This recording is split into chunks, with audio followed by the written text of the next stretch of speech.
Oh, there it is. Peace. Happy, what today is? Tuesday. Today we are going to be talking about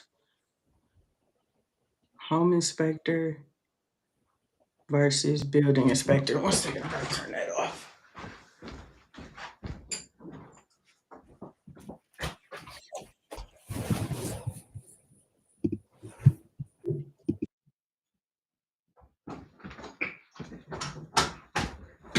All right.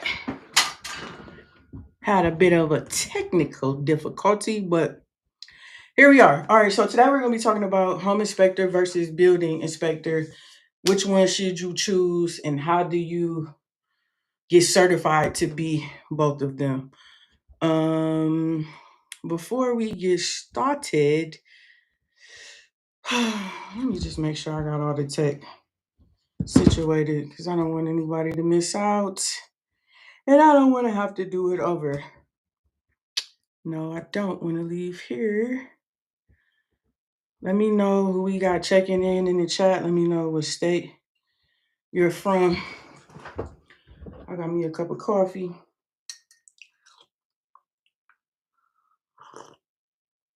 Ah, yes. Yes, Lord. Okay, let's get started. Shall we? So, what's up, Raina? Home inspector versus building inspector. What they do, how they're certified, how much money do they make, and what is the right path for you? I think this is something that's important for people to know their options and what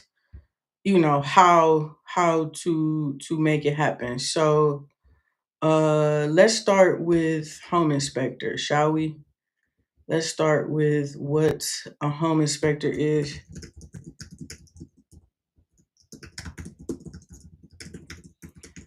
So a home inspector is somebody who provides a visual inspection of the major systems and components of a home. So, excuse me, achoo! Excuse me. So, one second. I'm a little discombobulated. I got stuff going on all over the place, and I need a little organization on the situation. Shall we? Okay, we good there? Are we good here? Okay, we good. All right, let me start over. A home inspector. What is a home inspector? So, a home inspector is, again, we're a generalist. We provide a visual inspection of the main systems and components of a home. So, we're evaluating the condition of the visible and accessible systems in a home. We don't pass or fail a house, we are there to inform the client. Okay. A home inspection is primarily used during the purchase. So a pre-purchase inspection. You find a house that you want to buy, you like the house, you make an offer on the house, you say you want to buy it, and then you have a home inspection to basically inform you about the condition of all of the stuff that matters. Typically, when people are looking for a house, they look at the cosmetics. What does the floor look like, the painting, the this, the that. They look at the things that really don't matter. I mean, they matter, but you need to know about the major systems and components of your house. That's what's most important. So a pre-purchase inspection. Thank you, Christine, I appreciate it. A pre-purchase inspection is typically when we are used. So there are 10 major systems of each house, no matter where you live at, no matter what type of house you're in. There are 10 major systems in each house. So this is how it works. A person will go under contract to buy a house, and then they have what's called a contingency period. So you have a period of time, typically 3 to 5 days, for you to check out the house, right? It's like I want it, but I gotta make sure I want it. You know what I mean? So this is when you have your inspection. This is, let me see who this is. Who is you, Christine? uh uh man, I'm trying to teach here, Christine. So you done threw off my train of thought. You decide that you want to buy a house, you go under contract, you have your contingency period. So this is when you have your appraisal as well as your home inspection. Now, an appraisal is there to tell you the value of your house. So they're going to look at the house, the condition of it. They're going to look at the other homes in the area and say, based upon the condition of your house and the other homes of the area, this is what your house is worth, a dollar amount. A home inspection or a home inspector is going to tell you, okay, this is what you have going on with the major systems and components of your home. It's going to be a report with pictures, videos, comments, the whole nine. And so that's what a home inspection does for you. And then you and your realtor will typically take that inspection report and use it as leverage for negotiation. So you'll go back to the seller and say, hey, we found this or that during the inspection. We need a few dollars off, or we need you to fix or address whatever issues was found in the home inspection. I got a lot of people up under a couple of my videos saying that home inspections are required in their state, and I think that they missing the point. A home inspection is typically not required by your state. It is typically required by the lender. Just think about it. If somebody is going to lend you two, three, $400,000 to buy a house, they want to know the house is the collateral. The house is what's securing the loan. So they want to know, what the condition is of that house. So typically is required by your lender. Okay. So that is what a home inspector will do. Now, life, that's as a home inspector, of course, I teach at Inspector Flow, the number one school in the country for home inspectors, where we specialize in educating minorities, women, and youth on how to be a home inspector. You basically operate typically as an independent business. You're an entrepreneur, right? So a realtor typically will hit you up and say, hey, I got a client that just went under contract. We want to know if you can do the inspection in the next couple of days. Blase, blase, skip, boom. The inspection is scheduled. The national average cost for a home inspection is $450. That's typically about $500, give or take the area where you're going to be at. The home inspection is going to take about 2.5, 3 hours. And again, not only is it going to be an inspection, but it's also going to be a report. Okay. So that is basically what a home inspector is going to do in a nutshell. So if you've bought a house, you've probably dealt with, paid for, interacted with a home inspector. Now, to be a home inspector, you don't need a college degree, and you don't technically need any experience. Obviously, if you do have experience in construction or the trades, it would be helpful or beneficial, but it is not required. Anybody can learn how to be a home inspector. Anybody can learn how to be a home inspector. Okay. So that is the home inspection side of things. Now, I want to talk a little bit more about the certification process because damn it, I broke a nail. Those are the questions that I get most often is I'm in this state, I'm in that state. How do I get into becoming an inspector? So this is what you first got to know. Home there are some states that are regulated, and then there are some states that are non-regulated. So by regulated and non-regulated, I mean in some states they require licensing, meaning they're regulated, and then others don't. They are non-regulated. Okay. Let me pull this up. I'm gonna drop your state in the chat, and we're gonna look at a couple states to see which ones are regulated versus which ones are non-regulated. As you can guess, the majority of the states are regulated. So there are about, I think, like 32 states that are regulated, and something like 18 um, states that are not regulated at this point in time. So let me see what states we got. Florida. Florida is, in fact, a regulated state, and the requirements in Florida are 120 hours You have to get 120 hours of education. I'm going to leave the link to this state requirement database in the video description so that you can choose, you can go no matter what state you're in, you can go to this document and find it. So Florida home inspectors in Florida are regulated by the Florida Department of Professional Regulations. So you have to get your 120 hours of education. Again, at Inspector Flow, we could provide you with those 120 hours of education, and then you have your choice. You can pick from the NHIE, the National Home Inspector exam, the FABI exam, which is the Florida Association of Building Inspectors, or the InterNACHI exam. If you are in Florida, I would not choose the NHIE. These other exams are, in my opinion, easier um, than the NHIE. So that is your certification process for, oh, maybe I should make this a little bigger. That is your certification process for Florida. Um, what other states do we have? Screen. I want it to be the other way around. I'm trying to make this screen the biggest.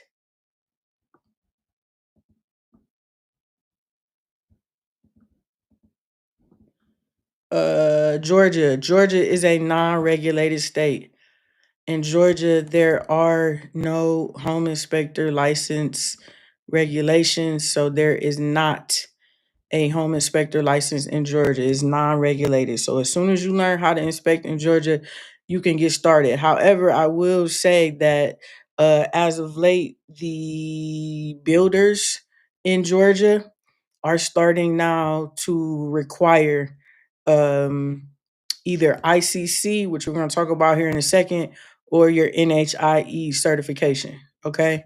So even in non regulated states, it's still best to have some sort of credential, some sort of test that you have passed. Michigan is also a non-regulated state, so it's the same thing. As soon as you learn how to inspect in Michigan, you are able to start as a home inspector. I still obviously recommend that you have some sort of education or test that you have passed. So Michigan is not regulated. What other states do we got? Let me see here. Texas. Texas is regulated. Texas is highly regulated. Texas was one of the first states that adopted a home inspector license. They are regulated by the Texas Real Estate Commission, or affectionately known as TREC.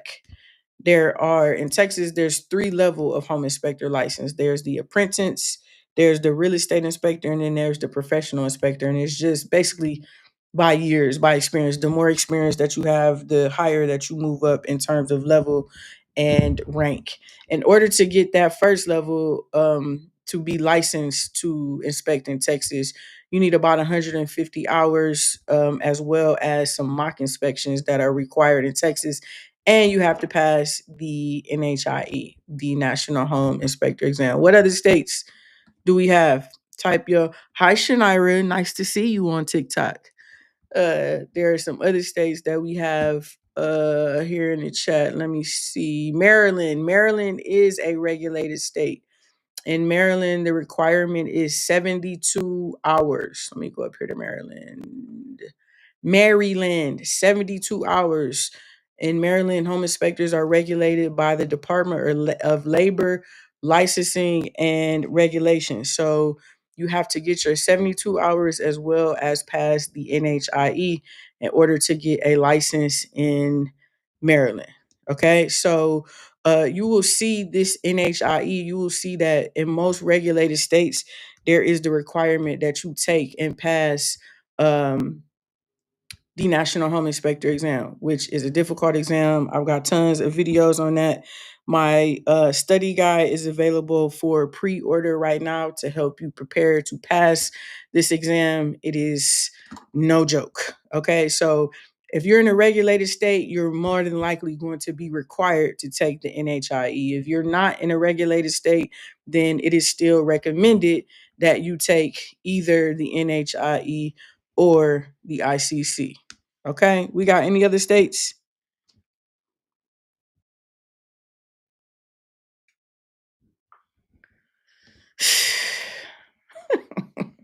Should be crazy. Okay. All right. So once you get licensed, once you get your license in your state as a home inspector, then you can literally again start your business. Most home inspectors again operate as an independent inspector. They have their own business. So obviously you got to get your entity, your LLC, your bank account, you got to set everything up, you got to get your tools, you got to have a way, some software to do your scheduling, to do your report writing, and all of that kind of stuff. A lot of people always ask me if you can be a part-time home inspector, and the answer is yes. You can inspect part-time. What I will say though is that you got to remember real estate is a 24/7 game. There's somebody always looking at a house, somebody always going under contract, somebody always buying a house. Don't believe what the media try to tell you. It don't matter about who the president is, what the economy, what interest, like people are always buying and selling homes. And so when somebody goes under contract to buy a house, remember I said they have that contingency period, which is only like 3 to 5 days. So they're not going to be able to wait for you to say, if they need their inspection on Tuesday, they're not going to be able to, for you to say, oh, well, I'm off on Saturday. They're going to need their inspection within the next couple of days. So while you can inspect part time, you got to know that you have to be available to actually take the inspections. Okay.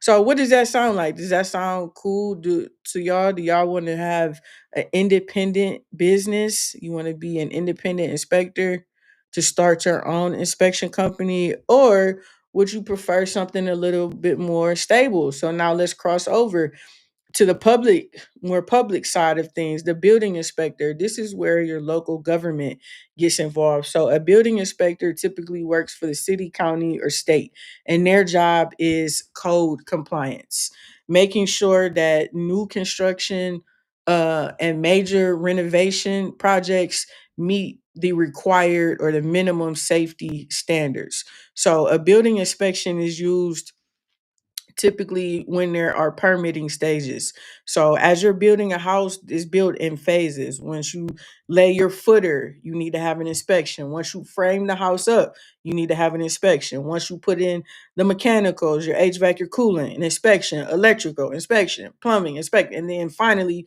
you have a final inspection. So again, they're not inspecting cosmetics. They are inspecting for code. So like I mentioned to you earlier, home inspectors um don't pass or fail a house. Well, building inspectors do.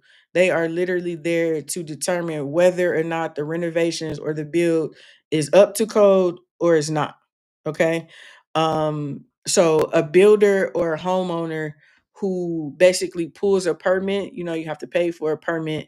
They are covering the cost of a building inspector. So this is a role where you are working again for your local government. You work in the building and housing department of your local government. Okay, so you need to be able to be familiar with code because they will send you out. The building and housing department has a list of properties again that are renovations. Sometimes, if you have, like here in Cleveland, we have so many dilapidated homes that a lot of time building inspectors are dispatched to go and basically say that a dilapidated home is not up to code. Nationally, the salary for a building inspector start at about 50 to 55,000 and go up to 90,000 plus. So, which one sounds more like you so far, the private home inspector or the public building inspector? Private. Okay. Public. Okay. Okay. So it depends. There's not one that's necessarily better or one that's worse. It just depends on where you are. Some people they don't want the responsibility of being a business owner. It's hard. It's hard work. There's a lot that goes into it. And if you don't work, you basically don't eat. Some people have families and it makes more sense for them to have a solid, stable job where they get a paycheck every 2 weeks, they get insurance, they get benefits. So it just really depends on what your circumstances and what your situation are. So Now let's talk about how building inspectors get their credentials. This is where the ICC comes in. ICC stands for the International Code Council. So this is the body that create the standards or the building codes that we use for all of our buildings across the country and even in some other countries. So when you build a house or even a commercial or industrial building, that structure is built to the standards that are set up through the ICC. Now, I'm going to change this and go to this. So, this is the dashboard for the ICC where they have all of the code books, because there are a lot of different certifications that you can get through the ICC. Most common is the residential building inspector certification, which is coded the B1 exam. So your ICC B1 exam. And that exam is based off of this international residential code. These codes come out every 3 years. So the latest one to come out came out in 2024. So there'll be another one that come out in 2027. If you're trying to take the exam and get the certification, you can take the 21 or the 24. You can't go any further back than that. Okay. And so let me go here. This is so the books are they're available via hard copy. This is the hard copy textbook or code book for the IRC. As you can see, it is no joke. It's a thicky thick. Okay. And so these are all of the standards. Basically, this is how a house has to be built. Charts, diagrams, the whole nine, as you can see. So either you can get it in the hard copy book or you can use the digital code book. So this is what this is here. So you can get the digital code book. I think it's like $10 a month, and you can subscribe and have access to the digital code book. The exam is 60 questions, and you have 2 hours to complete, and you need to score 75%. The exam is open book. Okay, it's open book, but it's timed. And just like with any open book exam, there's not going to be enough time for you to literally like go through and find every single answer. The expectation is that you are already familiar with the code, which these are all of the parts and chapters over here, and that you are familiar with the code book and know how to find an answer. For example, this section here, section R507, is for exterior decks. So if on the exam they asked you a question about the construction of exterior decks, you would need to know that section and chapter this, section 507 is where the exterior decks, or you would need to be able to quickly use the table of contents. Also, these tabs, if you can see on here, I tabbed my book so that it would be easy for me to find the different sections. So they're not focused so much so on memorization, on you having all of this information memorized, because again, it's too much. They just want to make sure that you are actually familiar with the code and that you can locate it. So let's take a look at this website. Let me know what state you're checking in from in the chat. And if you have any questions, drop them in the chat. We can talk about it as we go. So again, let me hit the subscribe so you can see this. So see, this is $10.20 a month. So you would get this book, you would go through it, get familiar with it, know how to navigate it, and then you would buy the test or buy access to the test. It is now, I just did this the other day. It is now like, I think it's $305 for the IRC B1 exam. Okay, so you would pay your $305, select your testing date. One thing that I like about the ICC is that you don't have to actually go to a testing facility. You can literally, they have what are called virtual proctors. So you can take the exam right from your home computer and be virtually proctored. They tell you right then and there if you've passed the exam. I was trying to go exams. This is where I was trying to go. So this is where you would go to find or choose the exam that you want to take. So again, you can get the IRC, you can which is the B1, you can have P1, which is plumbing, you can have E1, which is electrical. So you see right here, these are the types, okay? And then this is the category. So again, let's say we wanted to be a residential inspector, you would hit that, and then we would hit search. North Carolina, peace, Carl. North Carolina, come on and raise up.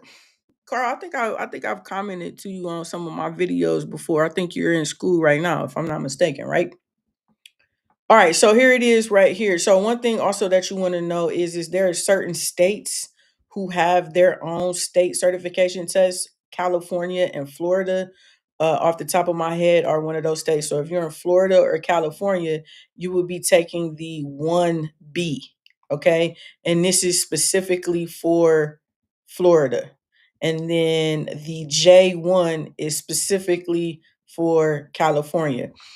A lot of times this is like this because, like, obviously in California there's a lot of seismic activity, aka earthquakes. So there are a lot of standards or specs that are specific to California. Those houses have to be built in order to withstand earthquakes. And then down in Florida we got a lot of hurricanes, right? So, and wind. So those homes have to be built to certain specifications in order to withstand those events. But for the rest of us, we will be going B1, which is the national, see here, the national certification for a residential building inspector. As you can see here, again, 60 questions, 2 hours open book, proctored online testing. And then your digital references or your print references, same thing. So that's this book, either in the print, or I just showed you the digital that you could have. You could pay $10 a month and have access to that. So you would hit register, and boom, you would select your date and time for the code. So everything that you would again be test every let me put it like this. If you know how to be, thank you. Oh, peace, Philip, appreciate it. Everything that you learn as a home inspector is based off of the ICC. So if you know how to be a home inspector, you can be a building inspector. If you know how to be a building inspector and you are familiar with these codes, then you can very easily be a home inspector. Did you know that? Is that not good news? I got my license already. I mean, oh, okay, okay. My bad, my bad. Hit me up, Carl. I need some help, brother. I need you to help me preach this gospel. We got people that got to get educated. Uh who is on here? I can't see this because it's in white. So that is great news. There are not very many trades like this where you can be vertically integrated, where if you learn how to do one, you automatically basically have access to another whole opportunity. And again, there's pros and cons to each of them. Obviously, as a home inspector, you have a little bit more independence. You have flexibility over your time. You book your inspections when you want to. We are typically paid on average $150 plus an hour, for our inspections and for our reports. But at the same time, again, we are entrepreneurs, meaning that we have to set up the business, run the business, fund the business, market the business, you got to do all of the things. So that's a con. On the building inspector side of things, it's a job. It's a government job, so that's 9 to 5 or 8 to 5 or whatever it is. But again, no matter what, you got a paycheck coming every 2 weeks. No matter what, you have insurance coverage. That you have benefits. So there are pros and cons to each one. And you could do both.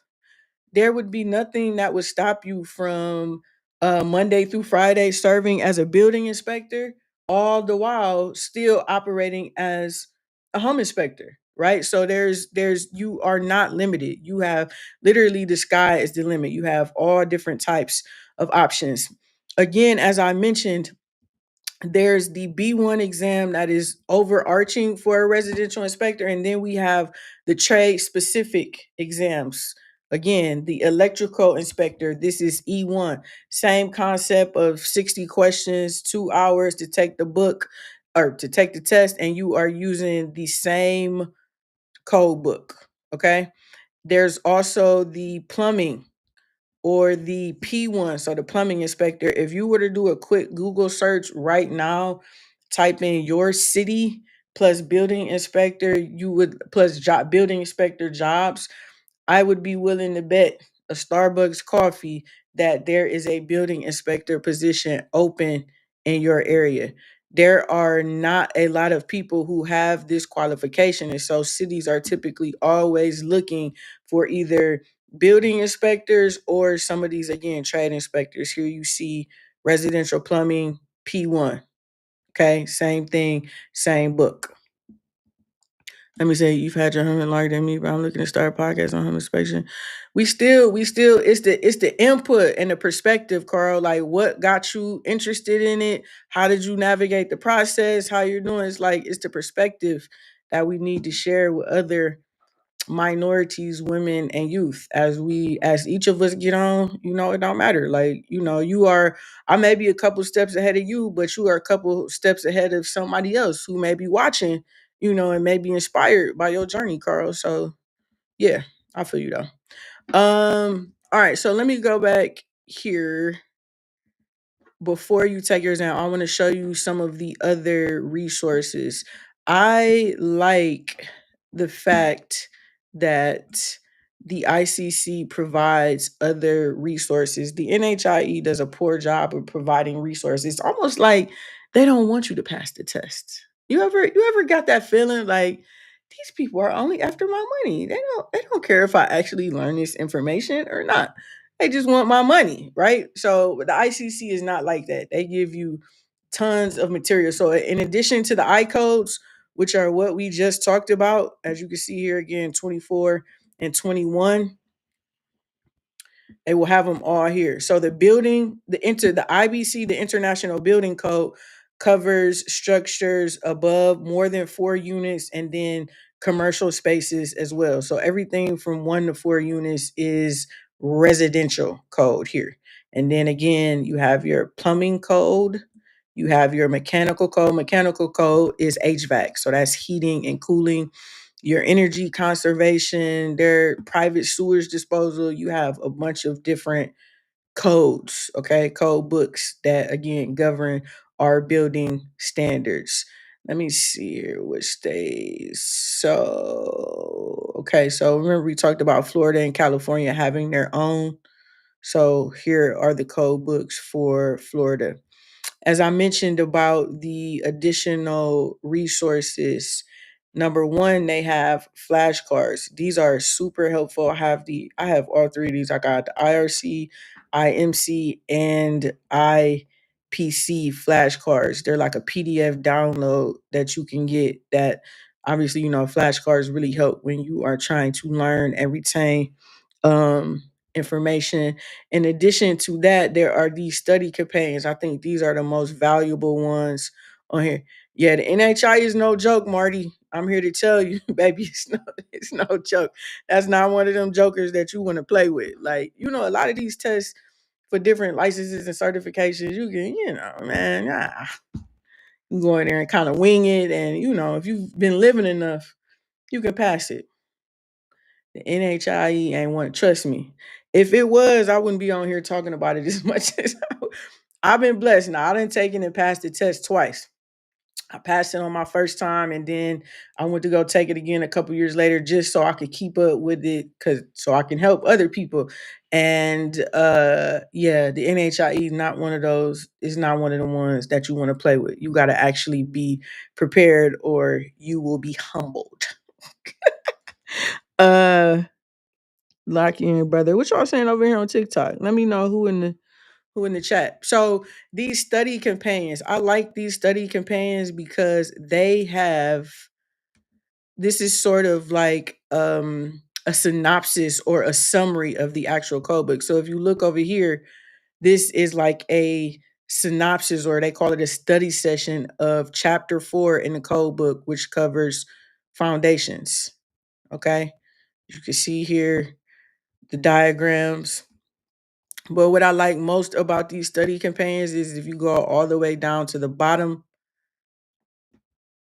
they have questions. They have a quiz. So after you go through the actual code book and you study the code book, then you can come over here to the study companion and you can basically take this practice exam. Okay? Let's see. Anybody know this first answer? Unless grading is prohibited by physical barriers, lots shall be graded away from the foundation with a minimum fall of blank within the first blank. For example, this is a question that I teach my students at Inspector Flow. We cover this, right? And this is in the code book. So for them, if they saw this exam on the test, they would already know what the answer is. They wouldn't even have to look in the code book because they would always know. This is the next step. I'll see you in the next video. I would love link up.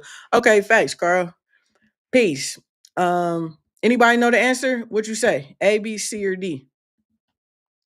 Anybody studying right now for the NHIE or for the ICC? 6 and 10. That's correct. That is absolutely correct.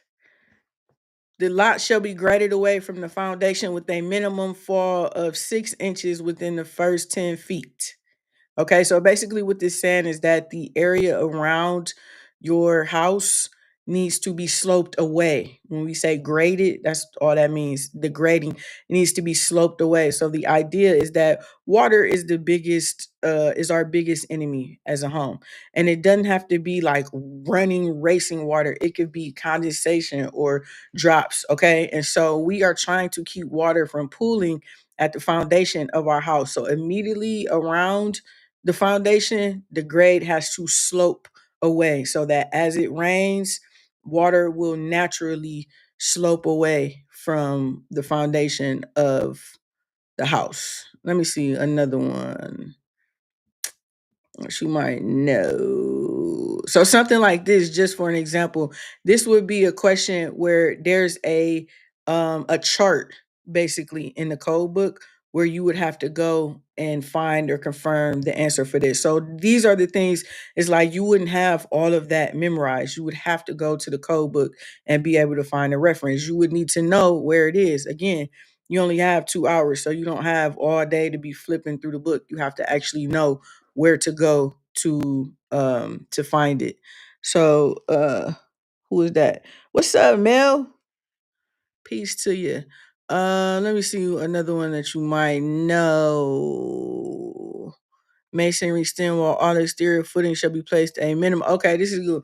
All exterior footing shall be placed a minimum of blank below the underground, below the undisturbed ground surface. So if you don't know, a footer or a footing is the base of our house. Like a footing for our house is like our feet are to our body. They provide the stability for which our foundations are built on. So for our exterior footings, they need to be placed how far below ground? Let me see who know the answer. Is it 6 inches, 8 inches, 9 inches, or 12 inches?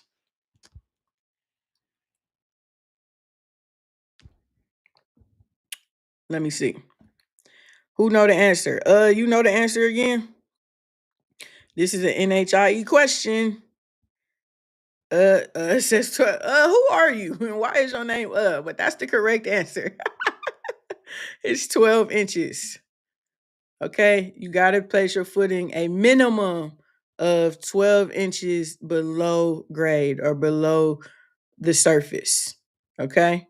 So again, this is what I like about these study companions is because they have the questions at the end so that you can quiz yourself. One thing that I see with people with trying to pass the NHIE and the ICC is that they don't know how to study. People think that reading is still, well, I read the book. Reading is not studying. Did you know that? Did you know that reading is reading?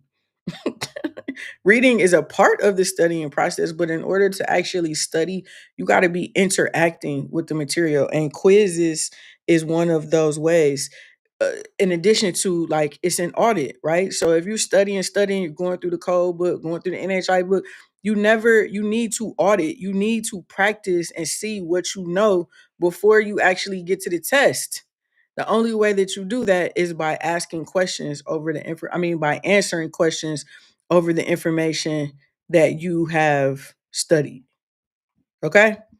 So let me see. Do we have any questions about the ICC? So I wanna give a summary, an overview of what we talked about. So a home inspector operates as an independent inspector. They have their own business. Okay, they inspect properties typically pre-purchase. So when you go to buy a house, anybody ever bought a house in the chat?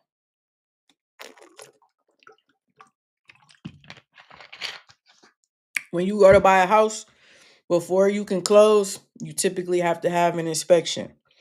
Anybody can learn how to be an inspector. It's a lot of information and it will take time and effort on your part, but anybody can learn how to be an inspector.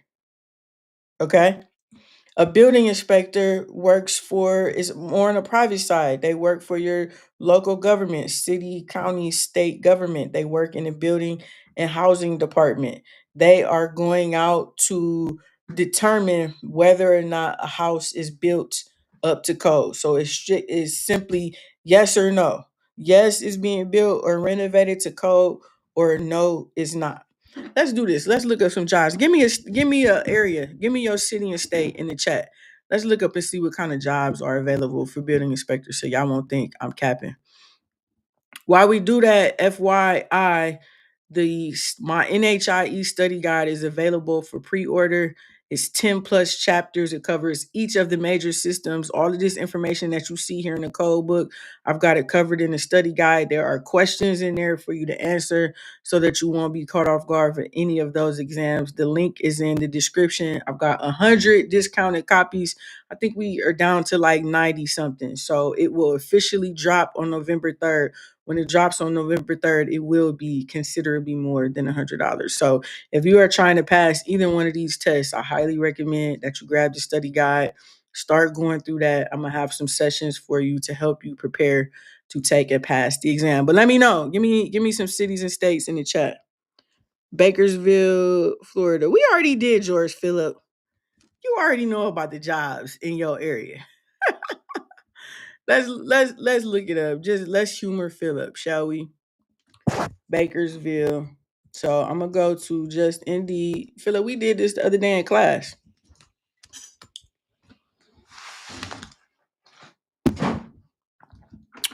I'm gonna type in. Let me change this so you can see, so you can follow me.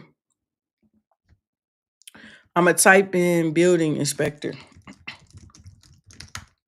Except I'm gonna spell it right. Inspector. And I'm gonna just type in Cali so we can see all of the opportunities that are available in Cali. Boom. San Diego, building inspector 1. How far is San Diego from Bakersville, Phillip? Is that anywhere in the area?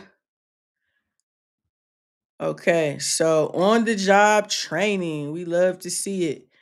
A salary, look, interviews will take place the week of December 15th. Man, y'all better come on. Y'all could be getting prepared to get one of these jobs. They having interviews in December. And they making job offers in December. In June of 2026, there's going to be a 7% increase to base pay. Damn, you love to see it. Okay, so look, the ideal candidate will be comfortable working in the field with contractors or homeowners. The ability to discriminate over mind, blah, blah, blah. The county provides additional on-the-job training to ensure that our team is consistent in approach. This training is conducted via lessons learned at best practice. So that's a good thing that they're going to give you some training. Hiring process. So they looks like they want people to start at the top of the year. I'm telling you, most cities 4 hours, okay? Most cities need this. So a valid residential combination inspector certification or equivalent at the time of application, or a valid residential building inspector certificate. Did we not just talk about the residential building inspector certification, the B1, or in this case, the J1 for Cali, and 1 year of experience or completion, or 3 years of customer service or associate's degree or any of that. You know how to set your resume. You know how to do that. But basically, the qualification is just what we're talking about. Either the B1 or the J1, residential building inspector. Emeryville, California. Where is Emeryville at? I've not even heard that. They're saying that they're paying from 9,000 to 11,000 a month for a building inspector. They don't list the qualification. Santa Cruz, they're paying $6,900 to $9,800 a month for a building inspector in the planning and community development department. So they're closing their applications closed at the end of see. Look, these people, they're not just these are the jobs that they're posting that they're ready to hire for. They all have like dates where it's like, yo, we're gonna be hiring somebody by X date. They're not putting the qualifications on here unless I'm just overlooking an example of duties. Performs field inspections of structures under construction to ascertain compliance with approved plans and applicable codes. The building codes that are in that book that we just looked at. Tracy, City of Tracy, City Civic Center Plaza. Building Inspector 1. Again, application deadline is this month. They looking to hire somebody. Let me see. None of these have the qualifications on here. This is so San Diego got a building inspector 2. So you can come in as a building inspector 1 and then bump up to building inspector 2 as you get more credentials, which typically they pay for. Building official, City of Capitola. Building official is a little bit different than an actual inspector, but there is a ICC certification for the building inspector credential as well. All studs are 16 inches on center. My work here is done. um, Let me see. No, these aren't building inspectors. So this is actually this is a third party company, like a job, a staffing company that's looking for inspectors in Merced, Cali. Let's look at another state. Give me another state in the chat. Let's look at Carl. My guy Carl said he was in North Carolina. Let's look at North Carolina. Okay, so field inspectors, all of this you want to overlook. Those are not building inspectors. Those are typically for insurance companies, which is something different. Safeguard Properties, ICC Special Inspector. Yes, Lord. Ooh, tuition reimbursement. You love to see it. F&R is also a minority-owned business. Oh, cool. Come be a part. Performing asphalt field material testing of soil, asphalt, and concrete.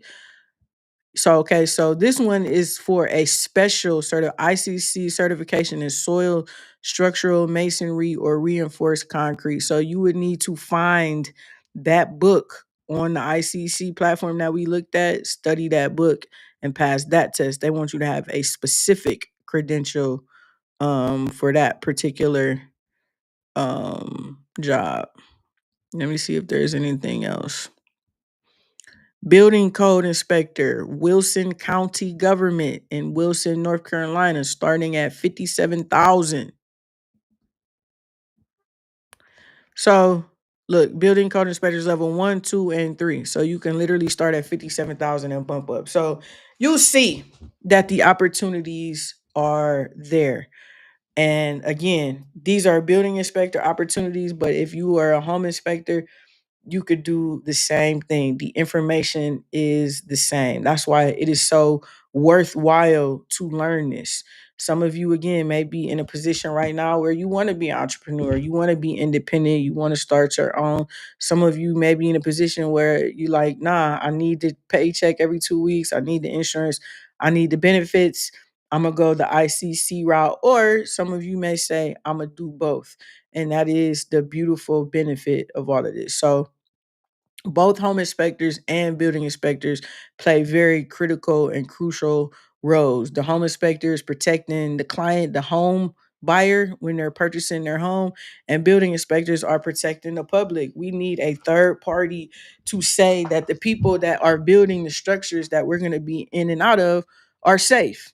So one is independent and one is government. Either way go, whether you're leaning towards starting your own business, you need to get certified and learn the systems. The starting point is the same no matter where you go. Okay. And that's why I keep talking about the study guide, because that's the real hurdle, is passing the exam for either one of these, learning the information and passing the exam. And I've helped, countless people at this point to pass both exams, NHIE as well as ICC. And I've used that experience to create a study guide, that actually will help. The study guide is going to be available digitally, so you can pull it up on your phone or your computer, and you can also download the PDF and print it out if you're a pen to paper kind of person, and use it for your notes. So I'm going to leave the link in the description of this video. Make sure you hit the pre-order link so that you can get the discount. There are only 90 more available. Okay. And if you pre-order, you get it at a discount, and you also get a 50 question bonus practice quiz. Remember, I talked about auditing yourself. Okay. So this study guide is going to take a lot of stress out of your studying process. Okay. Are there any questions? Let me see what y'all talking about on here. Any questions? Okay, I think I answered pretty much so everything. So thank y'all for spending this time for me. Please make sure you hit the like button. Everybody hit the like button. Hit the like button right now. Hit the like button right now. Subscribe so you don't miss our next session. And until next time.